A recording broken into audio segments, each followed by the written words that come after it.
Welcome, warriors, to Be a Warrior podcast. I'm Angie, I'm your host, and I am excited to say that we are heading ourselves into August already. How is that even possible?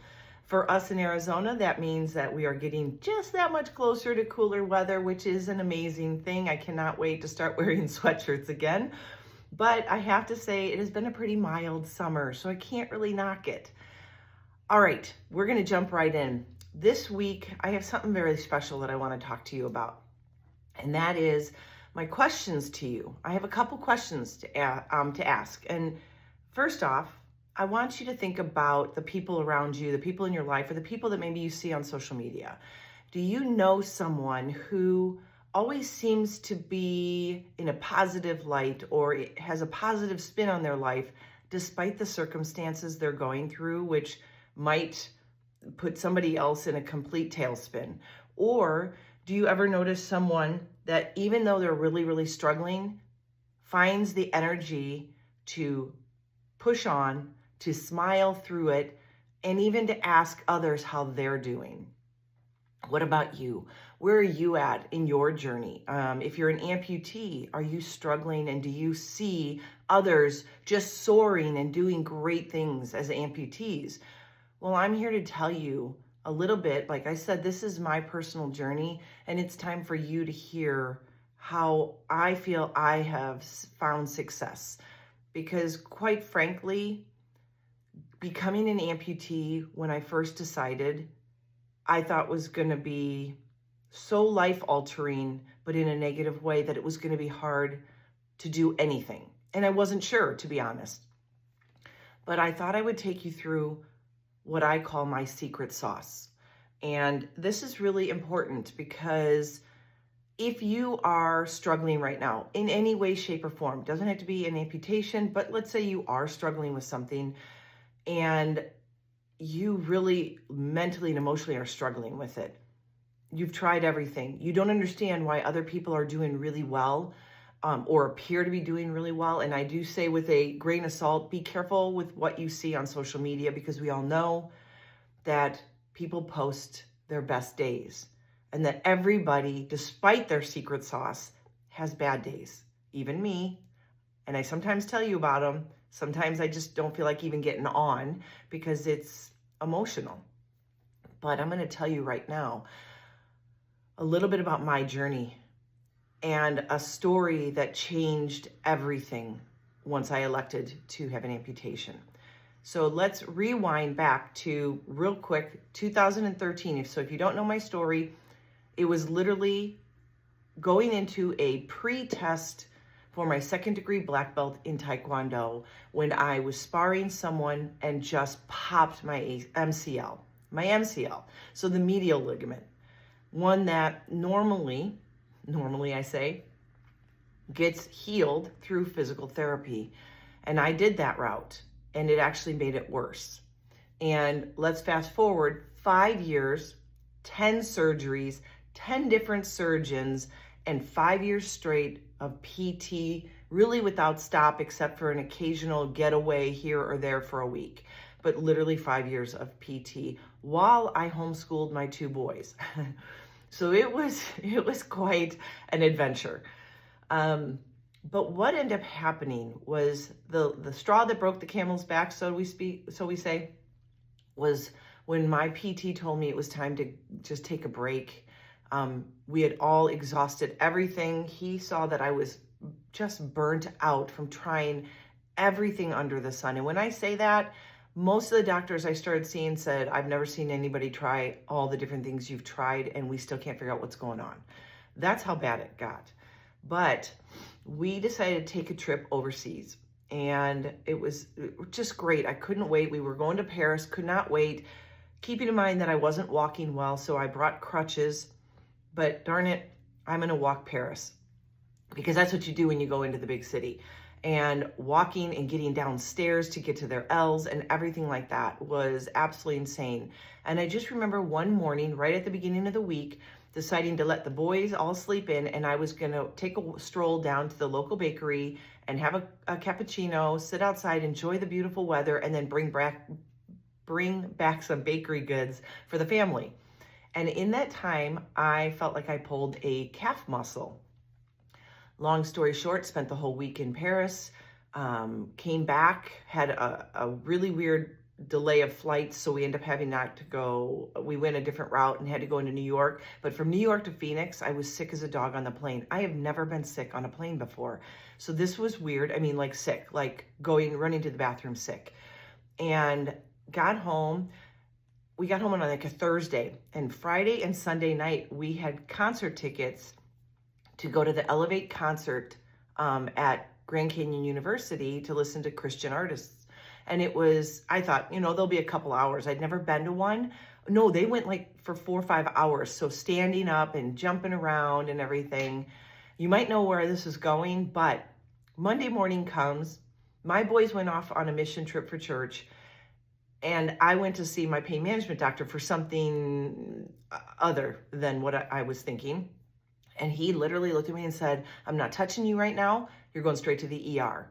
Now you have to understand that I'd been to the gym that morning and I was going to go on a date with my husband that night. And it was late afternoon, and you go to the emergency room and you could be there for hours, as we all know. But he's like, you could be mad at me later. I know you have a date, but you need to go to the emergency room. So instead of bothering my husband, I decided just to tell him, hey, I might be running a little late and I may not look all dolled up because I was in gym clothes and ready to do stuff with my physical therapist and my pain management doctor who were in the same office.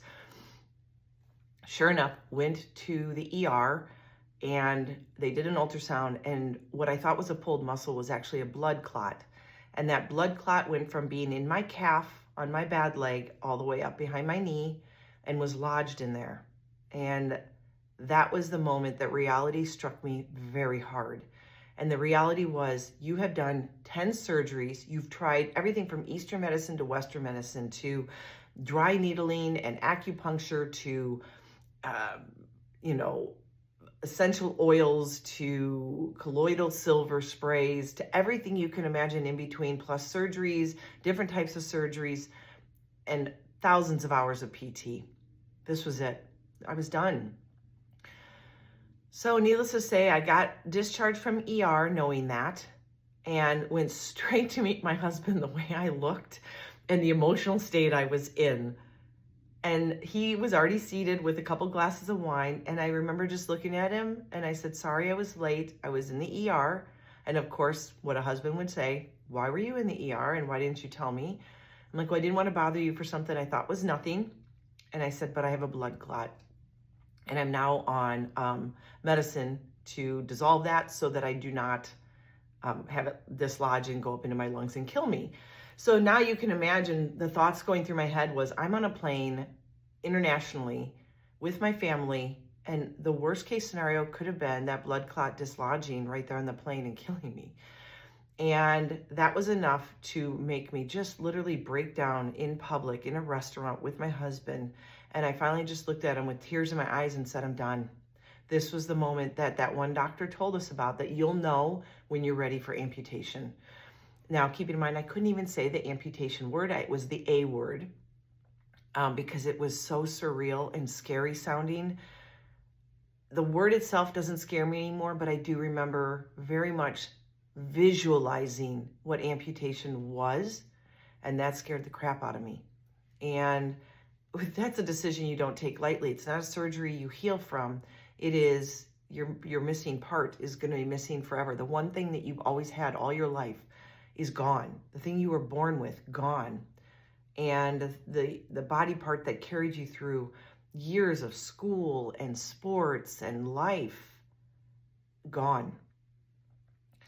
So you have to understand that it wasn't taken lightly. I actually interviewed several surgeons about doing this. I kind of already knew the surgeon I wanted to use, but I had to make sure I was covering all my bases and I knew what I was up against. And what ended up happening was, of course, I had 3 very distinctly different surgeons. Now, this is funny because I wasn't ready to waste time. I wanted to get the ball rolling because I thought the more I had time I had to think about it, the worse it was going to be. So I went to a surgeon that originally my PT took me to who does a lot of salvage surgeries. And at that time, he said, I can't help you. There's nothing there that I can do.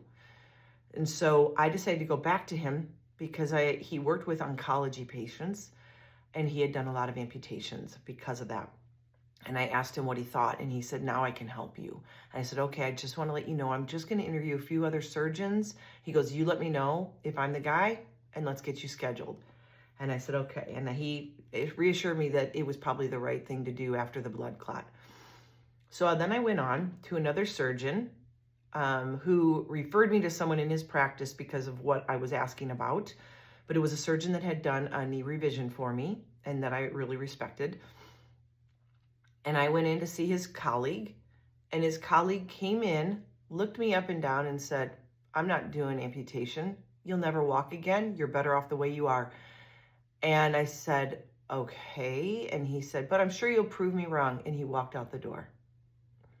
Yeah, that wasn't my guy either. Even if he had said yes, I had said, I don't want you.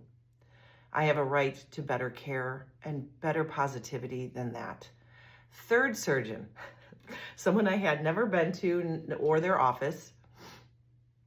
And he said, hey, you know what? It's a possibility, but let me try to fix you.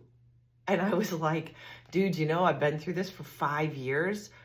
I don't think, and he goes, just let me try. And, there was a part of me that wasn't willing to give up yet and make that my final decision. So I let the guy have one last stab at this. And he tried something, I can't even remember what it was now, but it was literally some sort of medicine. And you have to understand that my issue was hyperscarring. So medicine wasn't the way I wanted to go, nor did I think it was going to help. But I did what I was asked. It obviously didn't help at all. I humored him. I came back in and he goes, okay, well, let's try this then. And I said, dude, no, I'm done. I've told you I came in actually looking to see if you did amputations. I tried your way once. It did nothing. And I've already wasted 5 years of my life, my kids' life, and my family's life. I'm ready to move on. And he goes, okay, let's amputate. Let's get you on the schedule. I'm like, whoa, buddy, wait. I said, how many have you done? How many amputations have you done? And he goes, I've done a couple. And I was like, wrong answer. I said, okay, well, I'm kind of interviewing a bunch of different surgeons, and I'll get back to you. So needless to say, I went back to the original guy. The one I knew in my heart was the right one, but I wanted to just kind of get a feel of what else was out there. So I went back to Dr. Judd Cummings from Honor Health, and I said, all right, Dr. Cummings, let's do this. And he goes, all right. I said, take me through this. What does it look like? And right off the bat, I knew he was right because number one, he actually pointed to my leg and showed me my x-rays where my knee replacement was. And he goes, we can cut through that post and leave longer leg, or we can cut above it. I said, I don't want any foreign objects left in my body. Let's get it all out. Where would that be? And he pointed to my leg. I needed to physically see how much leg was going to be gone. And that's important because you need to wrap your head around it before you wake up and have bandages and you don't know how short your limb is going to be. And the longer limb you have, the better success. That's what I had read. And so he took me through that and he said, hold on, I have somebody I need you to meet. And he literally got on his cell phone and called the Limb Center and called David Banks, who is an assistant prosthetist at the guys I now go to. And he said, David, I got somebody here for you. She's thinking about amputation. Looks like we're going to book her.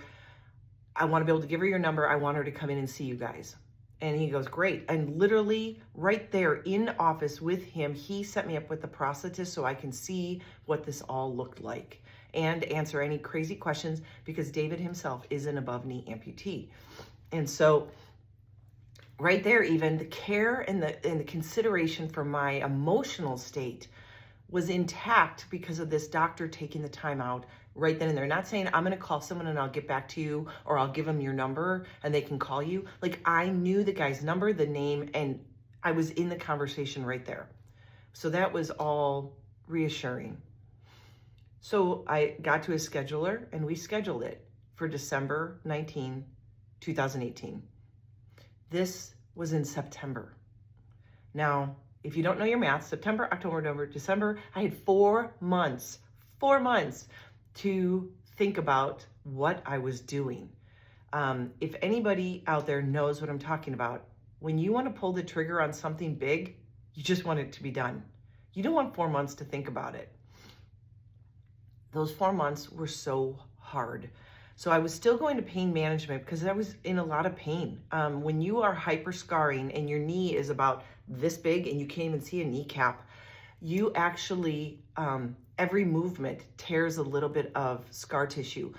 I could not straighten my leg all the way, which if you think about that, you stand up straight. I couldn't stand up straight. So I was always gimpy, leaning to the left. And I couldn't bend it. I had 20-degree range of motion. That was the last measurement I had, 20 degrees versus my good leg. So you have a comparison, 140 degrees and 20 degrees. So every step I took, I tore some scar tissue, which caused me excruciating pain. And I really hated being on pain meds for all those years. I had a neurotransmitter put in my back. That was my pain management doctor. Well, one day I went into him and I was kind of beside myself because I had made the decision. It was the first time I had seen him since I made the decision to amputate. And I knew the guy really well for years and I just cried. I just was like, I can't believe I'm doing this. I can't believe this is where it's gone, all from a karate accident. And he's like, maybe so you can get through all this, maybe we should prescribe you an antidepressant just because you might need it afterwards and we can acclimate you now to get through it. And as much as I'm not a pain person, I trusted his judgment. And I said, well, okay. And I started taking it, and I'm not kidding you, 2 days in, and I'm at PT because we started to work on the good leg, start getting the knee on the good leg feeling better because it had taken a lot of activity over the last 5 years and it was taxed. And I told the tech there at the time, I said, I started an antidepressant 2 days ago. How fast does it work? Because I'm feeling really weird. And she goes, oh, it should take like a week or so. And I said, I don't know. Well, that night I went home, and if you've ever been woken up by thoughts in the middle of the night where even though your eyes are closed tight and you're trying to fall asleep, your mind's eye is wide open and thinking and dreaming and all those things, that's where I went to. I all of a sudden had nightmares while I was kind of awake, my eyes closed, trying to pretend it wasn't there. And I was thinking of all the negative things, like things were overwhelming. The feeling was overwhelming. And I was thinking about things down the road, like I'm going to become a grandma someday, hopefully, and I'm going to be like the scariest grandma with one leg missing. It's going to be so creepy. My grandkids won't want to be near me. And how will I walk around with one leg missing when I'm like 90 years old? And I was way down the road thinking about all the negatives. You know how when you wake up, dreams the moment you try to put them to words, they're kind of gone, and you're like, ooh, and you're left with just an afterthought or an aftertaste of a dream. I was really hoping for that. That didn't happen. They were as vivid when I woke up, and I couldn't get rid of the feeling. So it wasn't just in my mind. It was a icky, gross feeling in me that was scaring me to death. And I called my general practitioner and I said, listen, should this be happening? And he goes, get off those right now. It should not happen. So word to warning, if that's something that happens to you, talk to your general practitioner. He got me off of him instantly. And then I started seeing a Christian counselor because I thought, let's just talk things through instead of medicating. And that was wonderful. As much as I was actually pretty together about most of it, it was good to see something come together. And this is where the secret sauce started happening. I decided that it was time, after getting off those antidepressants, which actually scared me to death, I decided to get in touch with my pastor at my church. And I said, I really would love to meet up with you. Could we talk? I just need to talk.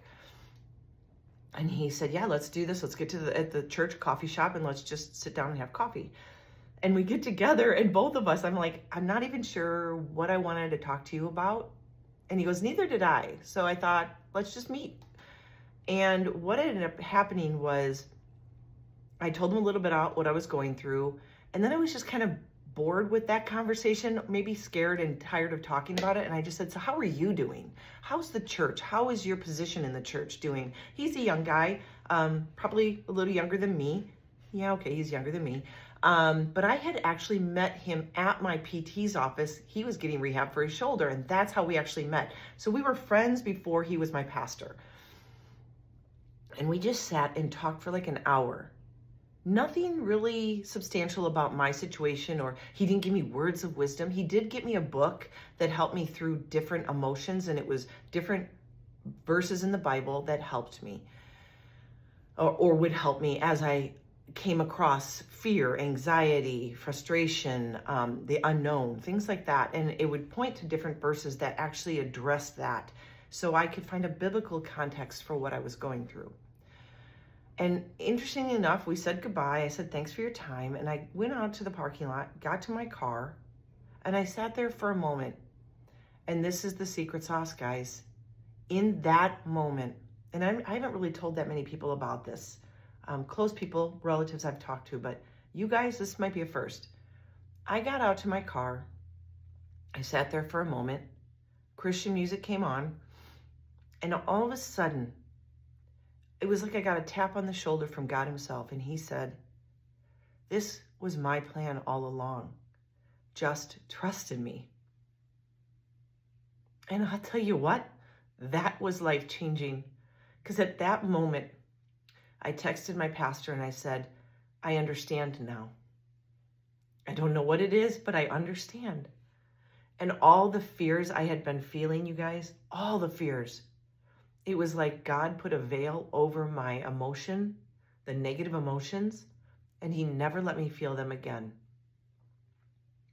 And it was even masochistically, I actually tried to reach those deep-seated, scary feelings, those dreams I was having. I tried to recreate them, and he wouldn't allow it. It was blocked, completely and utterly blocked. I couldn't even touch the emotion, not even a tiptoe into the emotion that I was feeling before. I had nothing but calm and peace and hope about me. And that was, unfortunately, I waited that long to feel that, but I think that was what God's plan was anyways. He wanted to see me go through almost drowning before I reached out for that life preserver, and then he saved it. He saved me. And at that moment, I knew that I was going to be okay, and that if I just leaned into my faith. And that was, gosh, that was probably in October. No, it was probably in November. It took me till November, and I had about a month left still. And at that point, I was golden. I was ready. I was willing, and I had faith that there was something bigger for me coming at the end.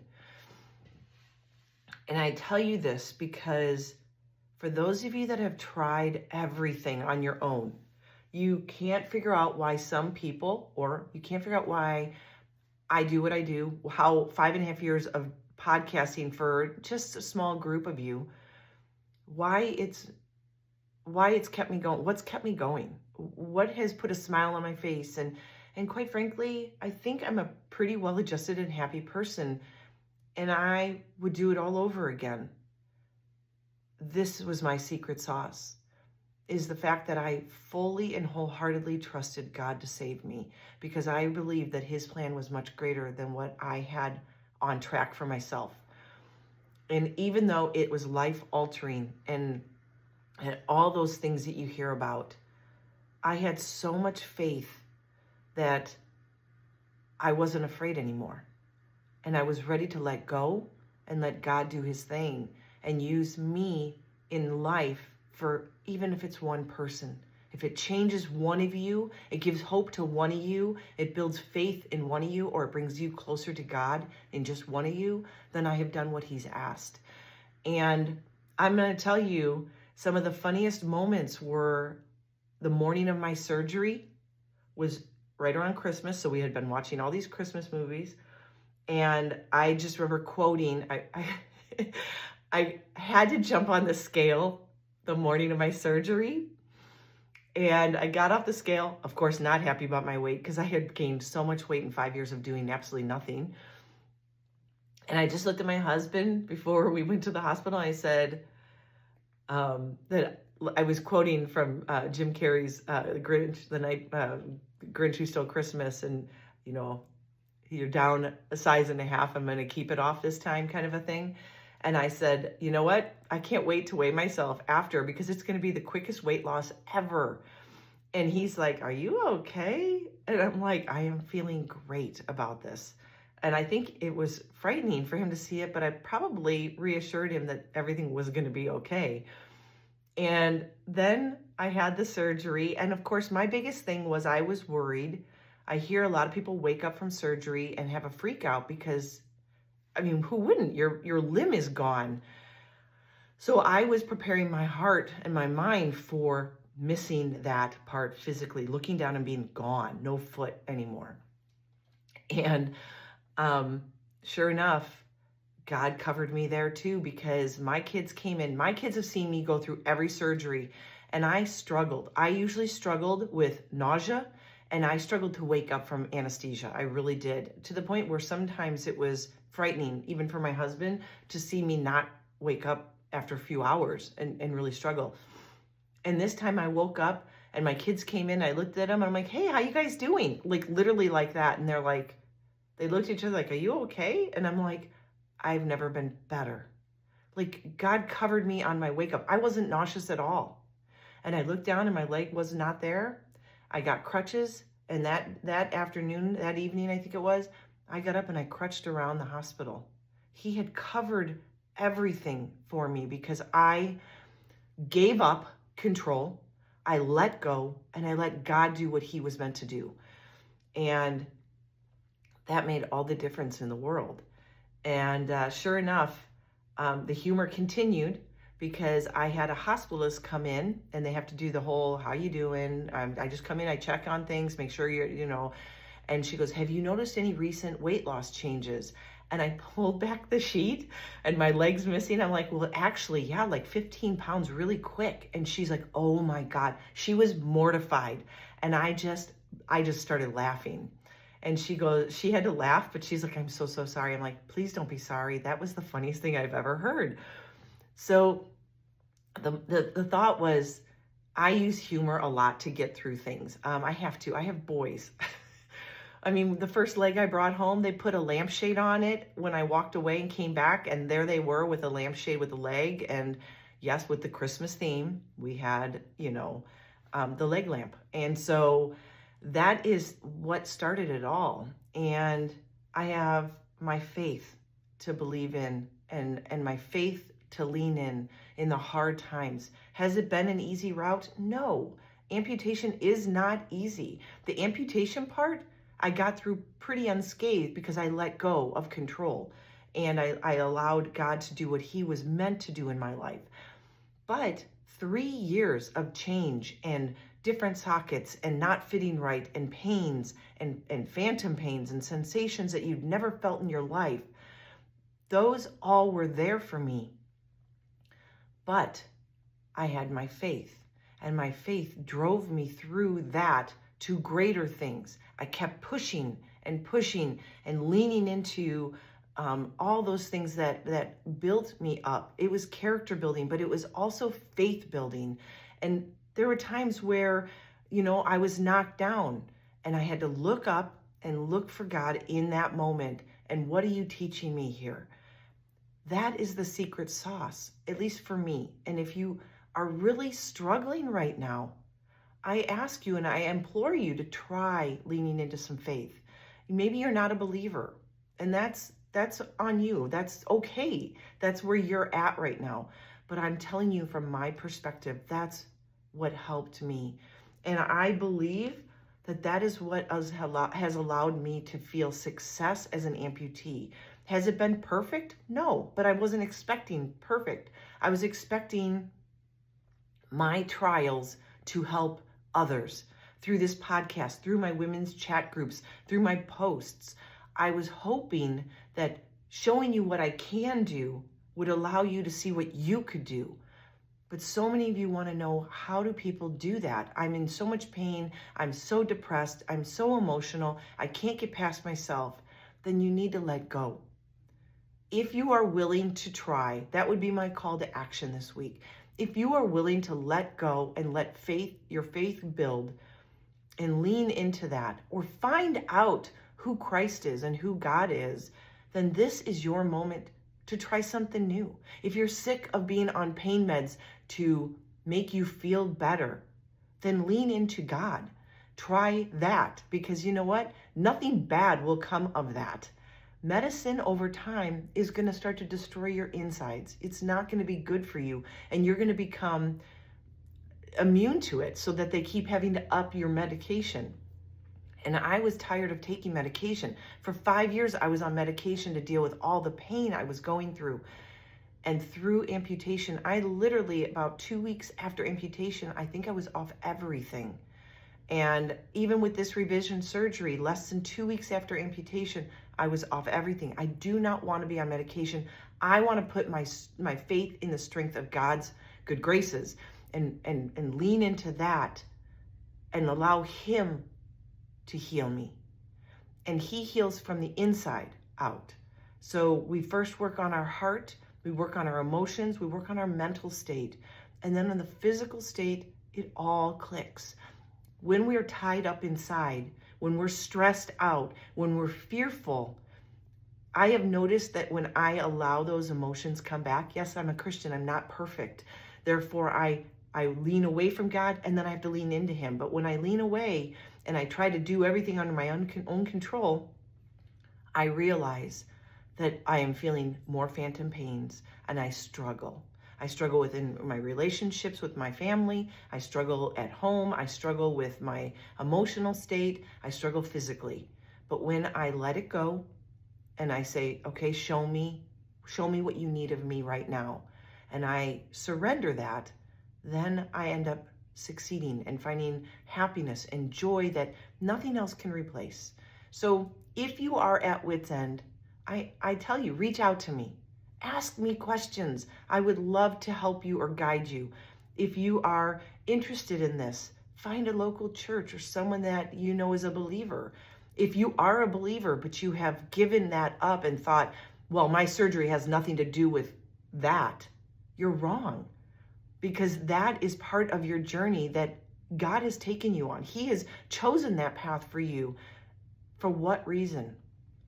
You have to look, you have to explore, and you have to be open. So this last revision I just had, I went into it excited because I thought only God could have put something radically weird in my body that needed to come out at this moment in time. It intersected with this Amy procedure to allow me a definitive answer of, yeah, let's go ahead and open me back up, which is the last thing any amputee wants to go through. But I figured that was God's calling. And you know what? I got excited because I thought, God is showing me a new path. So I was on a straight path in life, and then the injury happened, and then this happened, and then I was on an amputee journey. And now all of a sudden my journey's here, and He's taking me on a different path.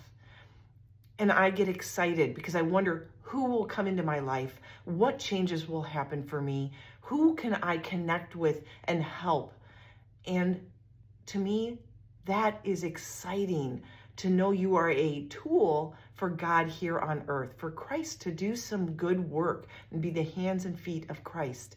And so I implore you to actually check that avenue out. If you've tried everything and you're so disappointed and frustrated and stressed and angry and fearful, have you tried this path? Have you tried to look inside and check what your faith is? You never know. You never know how God could speak to you through this. And I just ask you to give it a try. Even if it's not your jam, try it, because you might actually be very surprised. And, I felt it was time for me, because I've had another huge surgery, and all of a sudden I feel God working with me in a different direction. And I feel Him pulling me and saying, girl, you have kind of walked away a little bit. I need you back here because I have something better for you. And so here I am to tell you what the secret sauce for my success is. It is my faith. It is the belief that I am on a path that was meant for me when I was conceived in the womb. This was always a part of his plan. This is not a mistake. And this journey, I need to do and honor what my life is meant to be for somebody else. And I hope this resonates with you. I hope you find some hope there. But please reach out to me. Let me know if I can help you on that journey, or if I can help you discover where you need to go to plug in, or if you want to tell me what your own faith journey is. I want to hear about it. Tell me where you're at in your journey. Tell me where you're struggling, and help me get a part of your life to get into the faith where I can work with you and we can do it together, because you don't need to do it alone. We're not meant to do life alone. So here's your call to action. Give it a try. What have you got to lose, especially if you're on wit's end? Give it a try. Give your faith a try. Explore it. Question it. Wonder what it's about. Ask questions, but try. You got nothing to lose. You got nothing to lose. Let's go. All right, warriors, I want you to stand up and be proud. I want you to find that inner warrior, because you've got it. You're beautiful, you're blessed, and you're wonderful. So please make sure that you give that a shot. And I hope you have a great rest of the week. I hope nothing but good blessings come upon you and you find an aha moment in your life. Enjoy this journey, because you get one. Go for it. Stand up, rise up, warriors. And as always, be happy, be healthy, be you.